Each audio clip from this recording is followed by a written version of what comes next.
नमस्कार, मी अनिकेत. जय महाराष्ट्र फोकसमध्ये तुमचं स्वागत. जय महाराष्ट्र फोकसमध्ये आम्ही अशा घटनांवर फोकस करण्याचा प्रयत्न करतो ज्या असतात तुमच्या आणि आमच्या आयुष्याशी निगडीत, प्रत्यक्ष नसल्या तरी अप्रत्यक्ष. राष्ट्रीय स्वयंसेवक संघ एक अशी संघटना की जी राजकीय स्वरूपाची नाही. संघ आता शतकपूर्तीकडे वाटचाल करतोय. म्हणूनच संघाची स्थापना कशी झाली, संघाचा विस्तार कसा झाला, संघाचे अजेंडे कसे आहेत, या आणि अशा अनेक मुद्द्यांवर आम्ही फोकस करण्याचा प्रयत्न करतोय.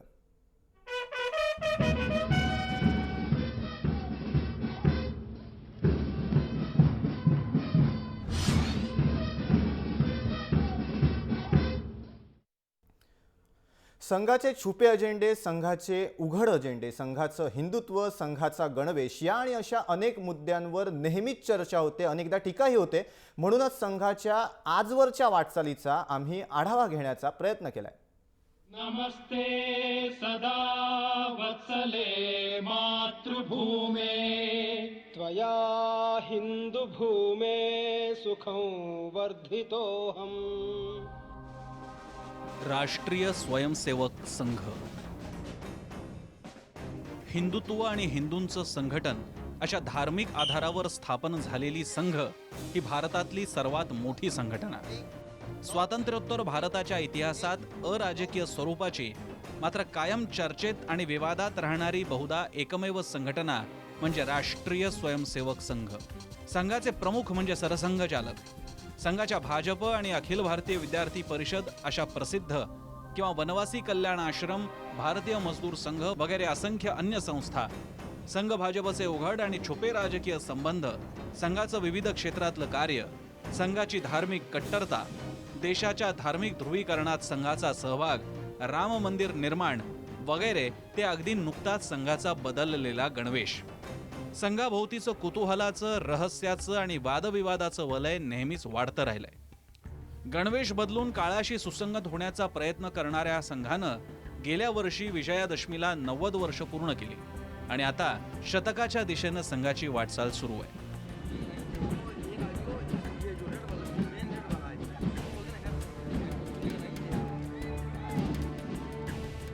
संघाची स्थापना झाली त्यावेळेला जगामध्ये पहिलं महायुद्ध होऊन गेलं होतं आणि सर्व राजकीय नवीन मांडामांड होत होती आणि जर्मनीमध्ये नाझी पक्ष वाढत होता, हिटलरचा. आणि आपण पराभूत आहोत. पहिल्या महायुद्धात जर्मनीचा पराभव झाला तर आपण पराभूत आहोत या मानसिकतेमधून ते तयार झालं. तसं 90 वर्षापूर्वी इथे संघ असा निर्माण झाला की आपण इंग्रजांपुढे पराभूत आहोत आणि इंग्रज जाण्याची शक्यता आहे, कारण स्वातंत्र्य लढा आहे. तर नंतर परत आपण दुसऱ्यांदा पराभूत व्हायचं का, कारण लोकशाही आणि संघाचं तत्वज्ञान यांच्यामध्ये विसंगती होती. संघाची स्थापना 1925 साली विजयादशमीच्या दिवशी झाली. केशव बळीराम हेडगेवार हे संस्थापक सरसंघचालक. त्याच काळात म्हणजे साधारणतः 1900 ते 1950 या कालावधीत भारतात सामाजिक राजकीय क्षेत्रात ज्या चळवळी संघटना सुरू झाल्या त्यांच्याशी तुलना केली की संघानं इतक्या वर्षात आपलं भक्कम स्थान कसं निर्माण केलं ते कळतं. याच कालावधीत भारतात महात्मा गांधी यांच्याकडे भारतीय राष्ट्रीय काँग्रेसचं नेतृत्व आलं आणि गांधीवाद या वैचारिक भूमिकेतून काँग्रेसची वाटचाल सुरू झाली. भारतीय कम्युनिस्ट पक्षाची स्थापनाही 1925 साली डिसेंबरमध्ये कानपूर इथं झाली. हिंदू महासभेची स्थापना 1910 मध्ये करण्यात आली. पुढे 1941 मध्ये भारतात जमाते इस्लामी, 1942 साली राष्ट्र सेवा दल, समाजवादी पार्टी अशा राजकीय सामाजिक चळवळी, संघटना, राजकीय पक्ष यांचीही सुरुवात झाली. यातल्या हिंदू महासभेचं स्वातंत्र्यवीर सावरकरांमुळे एकेकाळी असलेलं महत्त्व पुढे पुढे लयाला गेलं आणि संघ हीच हिंदुत्वाची धुरा सांभाळणारी मुख्य संघटना ठरली. भारताच्या स्वातंत्र्य लढ्यात संघाची अलिप्तता नेहमीच टीकेचा विषय ठरली.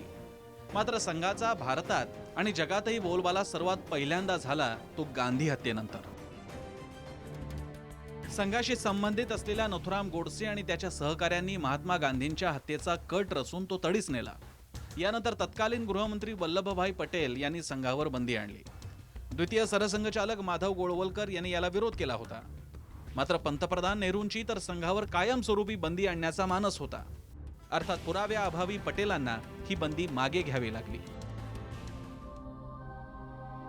या काळात संघाचा देशभरातला पसारा वाढत गेला. विशेष बाब म्हणजे संघावरच्या गांधी हत्येच्या डागाला पुसण्यात नेहरूंचीच मदत झाली. 62च्या भारत चीन युद्धात जखमी सैनिकांची जी सेवा स्वयंसेवकांनी केली त्याची दखल घेत नेहरूंनी 26 जानेवारी 1963च्या प्रजासत्ताक दिनी स्वयंसेवकांना राजपथावर परेडसाठी आमंत्रित केलं. गोळवलकरांनंतर देवरसांसारखे सरसंघचालक रज्जू भैया, मुरली मनोहर जोशी, अशोक सिंघल, दीनदयाळ उपाध्याय, अटल बिहारी वाजपेयी आणि अगदी नरेंद्र मोदींपर्यंत तर महाराष्ट्रात वसंतराव भागवत, रामभाऊ म्हाळगी, प्रमोद महाजन, गोपीनाथ मुंडे, नितीन गडकरी आणि आताचे मुख्यमंत्री देवेंद्र फडणवीस अशा प्रभावी संघ प्रचारकांनी संघ वाढवला आणि पुढे अधिक मोठ्या पदांवर जाऊन संघ भक्कम केला. संघ हा हिंदूंच्या नावाखाली पुन्हा जुनी मनुस्मृतीमधली समाजरचना आणण्यासाठी संघाची स्थापना केली. आणि इंग्रज गेल्यानंतर ते करायचं असल्यामुळे तोपर्यंत इंग्रजांचा आश्रय घ्यायला काय हरकत आहे, म्हणून त्यांनी इंग्रजांचा आश्रय घेतला आणि स्वातंत्र्य लढ्याला विरोध केला. कारण स्वातंत्र्य लढ्यातून नवीन नवीन मूल्य येत होती. तर हा संघाचा आत्तापर्यंतचा इतिहास आहे. त्यांनी संबंध भारताचा विचार केलाच नाही, त्यांनी त्याच्यातला हिंदू या नावाखाली जो विचार केला आहे तो वरच्या हिंदूंमधल्या वरच्या जातींचा केलेला आहे.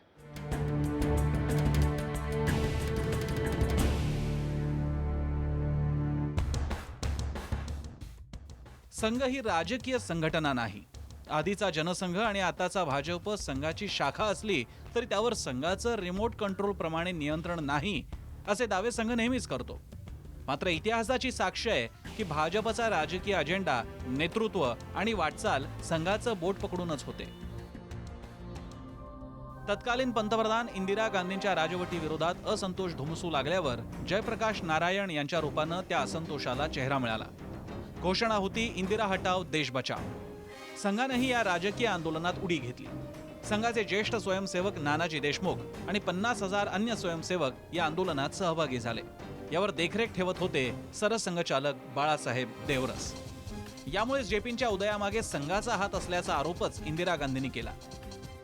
संघाच्या अशा काँग्रेस विरोधामुळे संघावर दुसऱ्यांदा बंदी आणली गेली. आणीबाणीनंतर आलेल्या जनता सरकारच्या काळात ही संघबंदी उठली. मात्र नंतर जनसंघाच्या संघाशी असलेल्या संबंधावरून द्विसदस्यत्वाचा मुद्दा गाजला. मात्र जनसंघानं ठामपणे संघाचं पितृत्व मानलं होतं. संघ गांधी संघर्ष राजीव गांधींपर्यंतही चालू राहिला. मात्र राजीव पर्वात एक अशी गोष्ट घडली जिनं संघाच्या पुढच्या राजकारणाची दिशा ठरवली आणि भाजपचा निवडणुकीतल्या यशाचा आलेख उंचावला. राजीव गांधींनी निवडणुकीतल्या यशासाठी संघाशी समझोता करून वादग्रस्त बाबरी मशिदीतल्या राम मंदिराच्या शिलान्यासाची सोय करून दिली. याला शहाबानो प्रकरणाचाही पदर होताच. भाजपद्वारे चालवल्या गेलेल्या राम मंदिर आंदोलनाचा पाया इथं रचला गेला. यातूनच पुढे संसदीय राजकारणात भाजपच्या प्रगतीची कमान वाढतच गेली आणि भाजपचे म्हणजेच पर्यायानं संघाचे स्वयंसेवक अटल बिहारी वाजपेयी पंतप्रधान बनले. तरी संघ काच टाकतोय आणि संघाचे अंतरंग बदलत आहेत. त्यांनी लोकशाही मान्य केलेली आहे. ते सर्व भारतीयांना समान दर्जाचे मानतात. ते कोणा धर्माचा लोकांचा द्वेष करत नाहीत असं मी मानायला तयार नाही. हाफ पॅन्टची फुल पॅन्ट झाली याचा अर्थ एवढाच आहे की आमची सत्ता आली आहे तर आता आम्ही आमचा विचार अर्धा होता तो पूर्ण करायला काय हरकत आहे, एवढंच त्यांचं म्हणणं आहे. संघाच्या अन्य संघटना आणि भाजपचे खटके उडालेच नाहीत असं नाही. भाजप सरकारच्या काळात यशवंत सिन्हा अर्थमंत्री असताना भारतीय मजदूर संघाचे नेते दत्तोपंत ठेंगडी यांनी सिन्हांवर काँग्रेसचीच अर्थनीती पुढे नेल्याचा आरोप केला, ज्यातून सिन्हांना राजीनामा द्यावा लागला होता. विश्व हिंदू परिषदेचे अनेक संत, महंत, साध्वी आपल्या वादग्रस्त वक्तव्यांनी, मागण्यांनी भाजपची अडचण करतच असतात. भाजप सरकारच्या काळात शिक्षणाच्या खासगीकरणाच्या मुद्द्यावरून अखिल भारतीय विद्यार्थी परिषदही आपल्याच सरकारच्या विरोधात आंदोलनही करत असते. विकसित भावे अर्पित होने जावे, विकसित भावे अर्पित होने जावे. संघाचं राजकारण, संघाचा हिंदुत्ववाद याची जशी एक स्वतःची समीक्षा असली तरी संघाच्या सेवा कार्याकडे दुर्लक्षून चालणार नाही. किंबहुना प्रचंड टीकेचा धनी असूनही आपल्या सेवा कार्याच्या शिदोरीवरच संघाला आजही लोकांमधून वाढता पाठिंबा आहे. देशभर पसरलेल्या स्वयंसेवकांच्या नेटवर्कमुळे आपत्तीच्या ठिकाणी स्वयंसेवक मदतीला धावून जातात. तमिळनाडूतली सुनामी असो, माळीणसारखी दुर्घटना, किल्लारी भुजचा भूकंप, स्वयंसेवक मदतीला धावून गेले. ईशान्य भारतात शिक्षण आरोग्यासारख्या क्षेत्रात संघाच्या अनेक स्वयंसेवकांनी आयुष्य झोकून देऊन काम केलंय. संघाची सेवा कार्य ही मुख्यतः 4 विभागात आहेत. यात आरोग्य, शिक्षण, सामाजिक आणि स्वावलंबन या 4 प्रमुख मुद्द्यांवर सेवा कार्य आधारित असतं.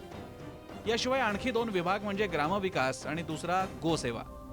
राष्ट्रीय सेवा भारती याबाबतीत माहिती, प्रशिक्षण आणि मार्गदर्शनाचं कार्य करते. संघाच्या सेवा कार्यापैकी सर्वात जास्त म्हणजे 78,627 प्रकल्प शिक्षण क्षेत्रात राबवले जात आहेत. त्या खालोखाल सामाजिक क्षेत्रात 17,039 प्रकल्प तर स्वावलंबन क्षेत्रात 22,450 प्रकल्प सुरू आहेत. विद्या भारती, वनवासी कल्याण आश्रम, सक्षम, आरोग्य भारती, स्वरूपवर्धिनी, भारत विकास परिषद, भारतीय मजदूर संघ या आणि अशा अनेक संस्थांमार्फत संघाचं सेवा कार्य सुरू असतं. संघ म्हटलं की गणवेशातले पुरुष डोळ्यासमोर येतात. मात्र संघाची महिलांसाठीही राष्ट्रसेविका समिती कार्यरत आहे. हिंदूएतर समाजात स्थान निर्माण करण्याचाही संघ प्रयत्न करत असतो. संघ आणि पर्यायानं भाजपपासून दलित समाज नेहमीच दूर राहिला. या समाजाला जोडण्यासाठी समरसता मंचामार्फत कार्य केलं जातं. हिंदुत्ववादी अशी ओळख असणाऱ्या संघाची राष्ट्रीय मुस्लिम मंच अशी ही एक संस्था आहे, ज्यामार्फत मुस्लिम समाजाला सोबत घेण्याचा प्रयत्न होतो. नुकत्याच बातम्या आल्या होत्या की संघ ख्रिश्चन समुदायासाठीही अशाच ख्रिस्ती राष्ट्रीय मंचाची स्थापना करणार आहे. सरसंघचालक डॉक्टर केशव बळीराम हेडगेवार ते मोहन भागवत, अटल बिहारी वाजपेयी ते नरेंद्र मोदी, राजकीय सामाजिक क्षेत्रातील 90 वर्षांच्या या काळात संघानं भारतात स्थान आणि आव्हान उभं केलं. भाजपेतर पक्ष आणि अन्य पुरोगामी संघटना संघाला प्रतिगामी मानतात. मात्र संघाला पर्याय उभा करण्यात ते कमी पडतात हे वास्तव आहे. अर्थात नव्या काळातील सत्ता स्वार्थ, नीतिहीनता यांचा दंश भाजपला झाला हे संघाचं अपयशच. आज मोदींच्या सरकारपासून जनतेला अच्छे दिन पाहायला न मिळाल्यास ते जसं भाजपचं अपयश असेल तसंच संघाचं सुद्धा. अर्थात जय पराजय पाहण्याची सवय झालेल्या संघासाठी हा एक फक्त टप्पा असेल, यापुढच्या अनेक टप्प्यांसारखाच. ब्युरो रिपोर्ट, जय महाराष्ट्र. वेळ झाला एका ब्रेकची, परत येतोय फक्त एका मिनिटात.